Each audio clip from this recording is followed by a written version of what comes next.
patut kita bersyukur kepada Allah Subhanahu wa taala karena apa yang kita diberikan tanggung jawab oleh pemerintah daerah Kabupaten Konawe Selatan ya masalah target. Kemarin sebelum perubahan target kami sebesar 29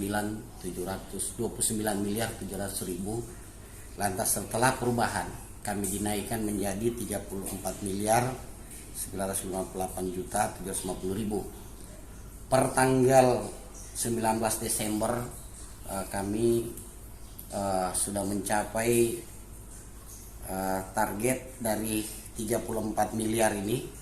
Kami sudah capai 40 miliar 919.971 40 miliar 915 juta 971.987. Jadi kami sudah mencapai 117,04%. Dari pajak ini yang memang yang sangat signifikan kenaikannya ini pajak mineral bukan logam dan batuan. Karena ini adalah potensi konsel yang sangat memang dibutuhkan oleh beberapa daerah di lingkup Provinsi Sulawesi Tenggara. Bahkan kita sudah keluar, yaitu batu suplit dari Moramo yang memang kualitas lab yang memang sudah beberapa daerah ambil. Ini dari target 12 miliar 12,5 M setelah perubahan ya. Kami sekarang sudah mencapai 15 miliar 559 juta atau sudah 124,47%. Jadi mineral bukan logam dan batuan ini kami sudah ada prestasi atau sudah ada pencapaian di atas target itu sebesar 3 miliar 59 juta. Lantas yang menyusul BPHTB. BPHTB ini target itu 4,5 M.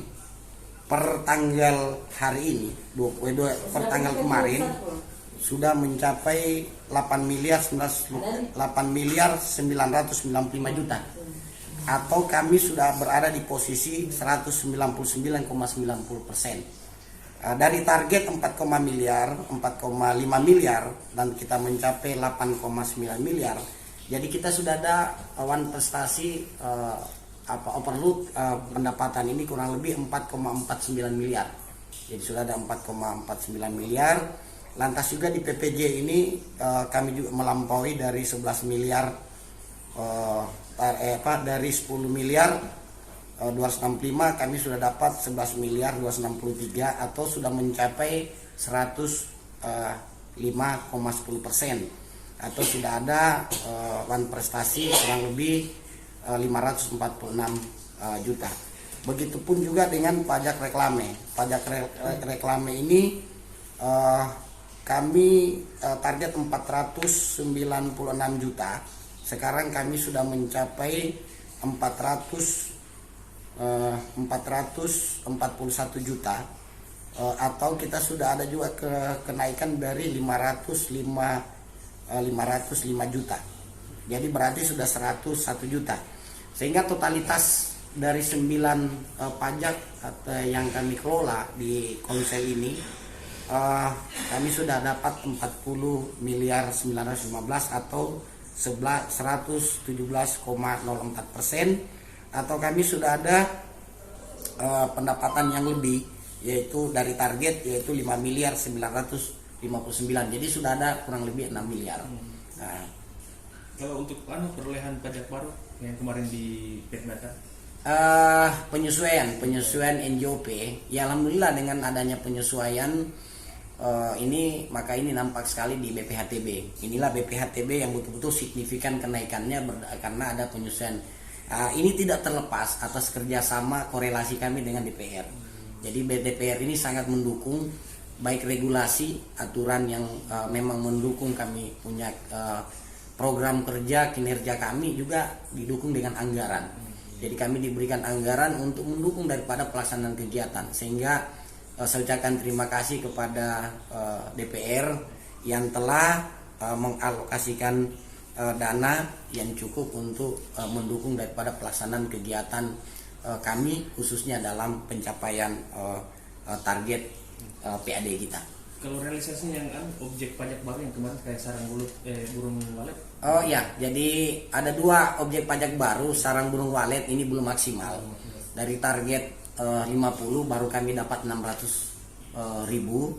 Lantas untuk air bawah tanah juga dari 50 miliar ini kami baru dapat 2.133.000. Tapi ini juga memang karena kami masih tahap pendataan dan tahap sosialisasi untuk memberikan pemahaman kepada masyarakat atau wajib pajak yang mempunyai usaha ini bahwa pada dasarnya memang mereka ada pajak di dalamnya. Kalau untuk realisasi PBB sendiri? Ini kalau PBB, saya kira untuk PBB ini kami masih memang minim dari target 6 miliar, kami baru dapat 4 miliar 195 juta atau baru 69,92% atau ya sudah menghampiri 70. Tapi ini juga ada kendala karena kenapa?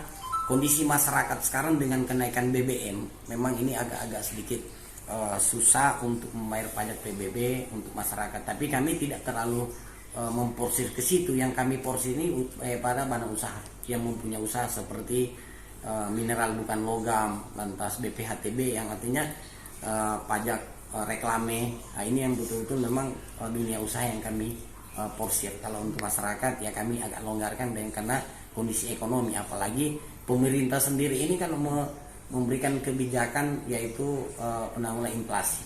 Nah, sehingga memang kami tidak, tapi alhamdulillah lah dengan kondisi begini kami masih bisa dapat 60-70 kurang lebih hampir 70% ya. Tapi ini kan masih ada berapa hari petugas kami di lapangan masih tetap mengenjot daripada pendapatan untuk PBB. Kalau untuk target tahun depan, apakah Bapenda Polres Selatan optimis untuk meraih kemandirian fiskal? Saya kira mestinya tidak ada bilang kami tidak siap. Kami harus siap. Karena kenapa? Dengan melihat potensi yang ada, kami akan mengatur sistem dan mekanisme serta strategi yang akan diambil. Karena dari target kemarin target 2021 target cuma 22 miliar yang dicapai 24 M. Makanya saya berani mengangkat target itu menjadi 34 miliar, kita capai hampir 41 M. Jadi tahun depan karena dengan 34 kemarin pada saat 2022, maka 2020 saya coba mengangkat sampai 40. Padahal kita sudah capai 40, tapi insya Allah lah nanti mudah-mudahan kita masih sehat walafiat ini, mungkin saya akan mengangkat lagi untuk tahun 2023. Dan insya Allah di perubahan saya akan rubah lagi kembali. Kalau memang ini mekanisme strategi dan sistem penagihan kami akan lebih masif lagi di lapangan. Cuma memang saya sudah mencoba untuk bermohon ke Pak Bupati supaya tenaga kami khususnya di penagihan ini ditambah. Karena sekarang yang ada cuma 4 PNS dan 4 pegawai harian. Petugas kami dengan luas wilayah Konawe Selatan yang 25 kecamatan dan 300 lebih desa dan kelurahan, ini memang kita sangat kesempoyongan untuk menarik pundi-pundi di lapangan. Salah kendalanya, Pak? Ya, tapi itu untuk 2020 bukan saya tidak jadikan satu kendala, tapi untuk ke depan kalau untuk lebih menaikkan lagi optimal pendapatan daerah di lapangan, saya kira itu perlu. Harus didukung oleh tenaga kerja atau pegawai. Pak Kadis, dari 14 sektor pajak tadi 11 ya. Yang tidak mencapai 50% itu sektor apa saja? Kalau yang tidak mencapai 50% cuma sarang burung walet dengan air bawah tanah. Karena baru OJK aja baru kita mulai sosialisasi, baru mulai pendataan dan sosialisasi. Tapi tahun 2023 ini saya kira insya Allah. Dan saya punya strategi nanti akan saya coba untuk tahun 2023 saya akan mencoba bicara dengan Pak Bupati. Kalau bisa ada surat keputusan Bupati terhadap penyerahan sebagian kewenangan Bupati ke kecamatan untuk mengawasi khusus juga pajak ini. Karena kami tidak bisa terlalu banyak mengawasi dengan luas wilayah, keterbatasan tenaga. Karena ini sarang burung walet kita tidak tahu kapan panennya.